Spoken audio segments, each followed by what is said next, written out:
Hey guys, welcome back to the channel. Today we're gonna make a cake, a cherry cake from a Moldova recipe. What type of cherries are these? They're sour pitted cherries. Oh, they're sour, and then this is...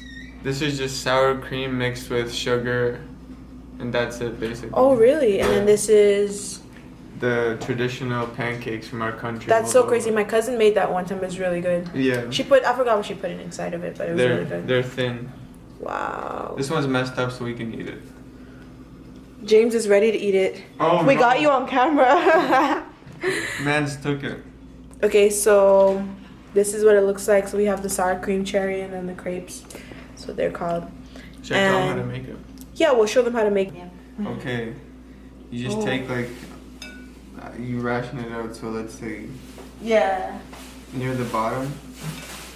This is decent enough. You just spread. Oh, that's all you need? Oh, Yeah. wow.